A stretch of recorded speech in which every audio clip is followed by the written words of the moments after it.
اشمل اسے پیچھے دھکیلتی بولی۔ اس کی سخت گرفت سے اشمل کو اپنا بازو ٹوٹتا ہوا محسوس ہوا تھا۔ کیا ہوا؟ اب لگاؤں اشبا کو نیا الزام؟ اشمل کو اس سے آج پہلی بار خوف محسوس ہوا تھا۔ واقعی وہ اس کے ساتھ کچھ بھی کر سکتا تھا۔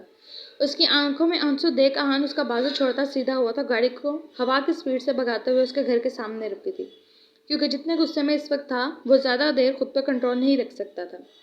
اشمل شکر ادا کرتی جلدی سے باہر نکلی۔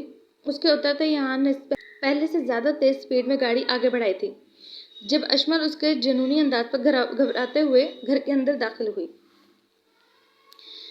اتنی اداس کیوں بیٹھی ہو؟ میرا مشورہ مانو اور بتا دو بھیا کو کہ تم عارفین بھائی کو لائک کرتی ہو۔ حفصہ ہنا کے پاس ٹیرس پر آتی بولی۔ حفصہ آہستہ بولو، کبھی تو کوئی کام سوچ کر لیا کرو، کسی نے سن لیا تو نئی مصیبت آ جائے گی۔ ہنا سے گھورتے ہوئے بولی جو کبھی بھی کچھ بھی بول دیتی تھی۔ بھائی مجھے تو اب کسی بات کی کوئی ٹینشن نہیں ہے، میرے پیارے آہان بھائی ہیں نا، سب سنبھال لیں گے۔ اسی لیے تمہارے لیے بھی میرا یہی مشورہ ہے کہ اس بار آئیں بھائی تو انہیں سب بتا دو، منٹوں میں سب ٹھیک کر دیں گے، جیسے ابھی بھی سب ٹھیک کر کے گئی ہیں۔ حفصہ محبت سے آہان کا ذکر کرتی بے فکری سے بولی۔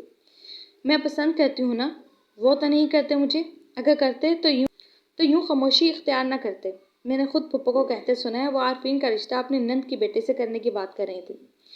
ہنا اپنے آنسو صاف کرتے بولی، چلو جی کیا بنے گا تم لوگوں کا، ہم دونوں اچھے سے جانتے ہیں کہ عارفین بھائی تمہیں کتنا لائک کرتے ہیں اور تم انہیں، لیکن تم جیسے ڈرپوک لوگوں کو محبت کرنی ہی نہیں چاہیے۔ وہ ادھر اپنی اماں جان سے ڈر کے بیٹھے ہیں اور تم ادھر اپنے سے۔ حفصہ ان دونوں کی عقل پر ماتم کرتے بولی، اس سے پہلے کہ وقت تم دونوں کے ہاتھ سے نکل جائے کچھ کر لو، ورنہ پھر دونوں بعد میں روتے رہنا۔ حفصہ اسے سمجھاتے ہوئے بولی، جب وہ مرد ہو کر کوئی سٹینڈ نہیں لے رہے تو میں کچھ کیسے کر سکتی ہوں، اور بھیا پہلے ہی ہمارے لیے اتنا کچھ کر چکے ہیں، میں ان کو اس معاملے میں انوالو کر کے بابا اور حاجرہ امی کے ساتھ ان کا رشتہ مزید خراب نہیں کرنا چاہتی، اور تمہیں بھی میری قسم ہے بھیا کو اس بارے میں کچھ نہیں بتاؤ گی۔ ہنا کی بات پر حفصہ بھی خاموش ہو گئی تھی، اسے بھی کسی حد تک ہنا کی بات مناسب لگی تھی۔ ایک ہفتہ گزر چکا تھا لیکن اس دن کے بعد سے آہان نے اس سے مزید کوئی رابطہ نہیں کیا تھا، جس وجہ سے وہ بہت خوش تھی، لیکن وہ نہیں جانتی تھی یہ خاموشی اس کے لیے کتنا بڑا طوفان لانے والی تھی۔ سلمان صاحب نے اس کا رشتہ اپنے دوست احمد کے بیٹے ارسلان سے طے کر دیا تھا۔ اسے ارسلان کے بارے میں کچھ خاص نہیں پتا تھا، سلام دعا کے علاوہ ان کی آپس میں کبھی کوئی بات نہیں ہوئی تھی، لیکن اشمل اتنا جانتی تھی کہ وہ ایک شریف اور اچھا انسان ہے، اس لیے اسے اس رشتے میں کوئی اعتراض نہیں ہوا تھا۔ آج ہاسپٹل سے لوٹتے ہی اسے تھوڑی دیر ہوئی ہوگی جب گھر میں غیر معمولی خاموشی سے اسے کچھ عجیب سا محسوس ہوا۔ چاروں طرف نظر دوڑائی، وہ ڈرائنگ روم میں داخل ہوئی۔ یہ سب کیا ہے ماما؟ یہ کون لایا اور آپ ایسے کیوں بیٹھی ہیں؟ اشمل نے حیرت سے ٹیبل اور صوفے پر پڑے بہت سارے سجے ہوئے تھال کی طرف دیکھا تھا اور قریب ہی دونوں ہاتھوں پر سر جھکائے بیٹھی اسما بیگم کی طرف بڑھی تھی۔ جب اس کی آواز پر اسما بیگم نے پریشان نظروں سے اس کی طرف دیکھا، تمہارے بابا نے کہا ہے جیسے ہی تم واپس آؤ ان کے کمرے میں بھیجا جائے، اسے کہتے وہ وہاں سے اٹھ گئی تھی۔ اسما بیگم کے لہجے سے اسے کچھ غلط ہونے کا احساس ہوا تھا۔ بابا آپ نے بلایا مجھے؟ اشمل دروازے پر ہلکا سا ناک کرتی اندر داخل ہوئی تھی۔ بیٹھو بیٹا یہاں۔ سلمان صاحب سامنے پڑی صوفے کی طرف اشارہ کرتے بولے، آج کچھ لوگ تمہارا رشتہ لے کر آئے تھے، جدی پشتی رئیس اور ہماری حیثیت سے بہت اونچے لوگ ہیں وہ، ہمارا اور ان کا کوئی میل نہیں۔ ابھی ان کو گئے کچھ گھنٹے نہیں گزرے کہ 20 لوگ آ کر پوچھ چکے ہیں ہم سے، اور نہ جانے کیا کیا باتیں بنائی جا رہی ہیں، کیونکہ میر خاندان کو ہر کوئی جانتا ہے۔ اتنے بڑے لوگوں کا ہمارے گھر آنا سب کے لیے حیرانی کا باعث تو ہوگا ہی۔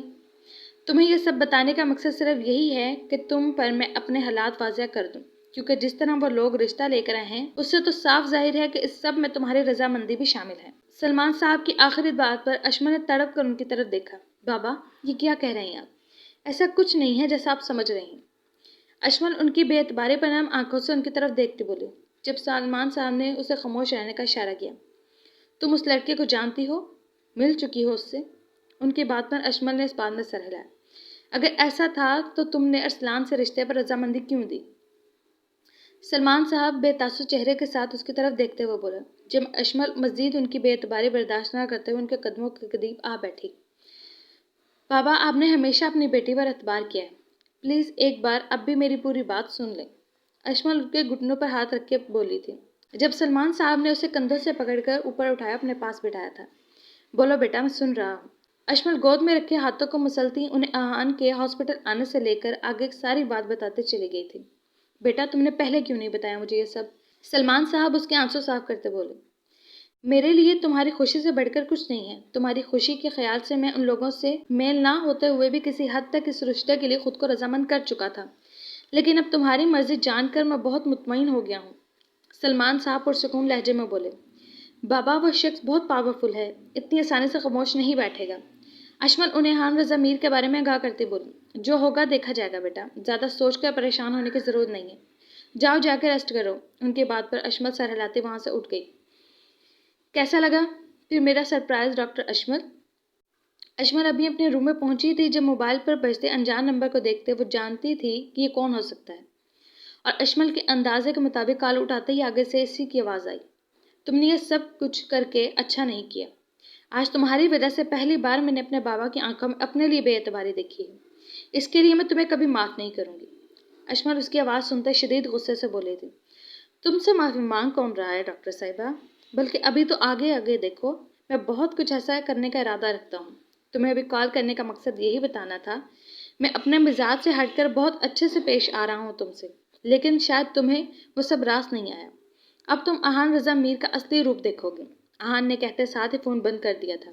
جب اشمل موبائل وہیں پھینکتی چہرہ ہاتھوں میں چھپائے رونا شروع ہو چکی تھی۔ اس شخص نے اس کی اچھی بھلی زندگی کا سکون برباد کر کے رکھ دیا تھا۔ اب وہ مزید پتہ نہیں کیا کرنے والا تھا۔